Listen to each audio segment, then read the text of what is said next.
একটা ডিজাইন নিয়ে চলে আসলাম। কারচুপি টু পিসের এই কালেকশনগুলো একদম রেডিমেড কটনের উপরে কারচুপি করা, খুবই সুন্দর এই ড্রেসগুলো মাত্র 1099 টাকা। এবং এই ড্রেসটা কিন্তু অনেকগুলো কালার আমাদের কাছে আছে, যার মধ্যে আজকে নতুন দুইটা কালার ব্ল্যাক এন্ড হোয়াইট। এটা অনেক সুন্দর একটা ড্রেস এবং এটার ভেতরে দেখতে পাচ্ছেন টোটালটা কারচুপি কাজ করা। আমাদের এটা বেশ কিছু কালার আছে, আমাদের পেজে ভিজিট করতে পারেন। বাকি কালারগুলো যার যেটা পছন্দ হয় ওইটাই নিতে পারছেন। আজকে যেহেতু নতুন দুইটা কালার আমি একটু দেখিয়ে দিচ্ছি ক্লোজ করে, কাজের ফিনিশিং অ্যান্ড আদার্স একটু দেখে নেন। এবং আমাদের পেজে যারা রেগুলার পারচেস করেন পেজ থেকে, তারা তো অলরেডি জানেন যেগুলো কোয়ালিটি কতটা ভালো হয়। ফ্রন্ট সাইডে দেখতে পাচ্ছেন পুরোটা কারচুপি কাজ করা, মাত্র 1099 তে রেডিমেড ড্রেস, তাই না?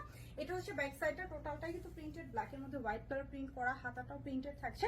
এবং এই হচ্ছে কামিজের টোটাল লুকিংটার সাথে যে ওড়নাটা দিয়েছি, ওড়নাটা কিন্তু কন্ট্রাস্টে ব্ল্যাক এর সাথে যাবে হোয়াইট কালার ওড়না এবং হোয়াইট এর সাথে ব্ল্যাক। এবং এই হচ্ছে ওনার ভেতরের যে ডিজাইনটা, টোটালটা প্রিন্ট, পাশাপাশি এরকম করে গ্লিটার ওয়ার্ক করা আছে। আই থিঙ্ক বুঝতে পারছেন ড্রেসের ফিনিশিং। এবং এখানে কিন্তু কর্নার টার্সেল করা আছে। এই হচ্ছে আমাদের যে ওড়নাটা, এটা হচ্ছে ব্ল্যাক এর সাথে ওড়না, যাদের ব্ল্যাকটা পছন্দ ব্ল্যাকটা নিতে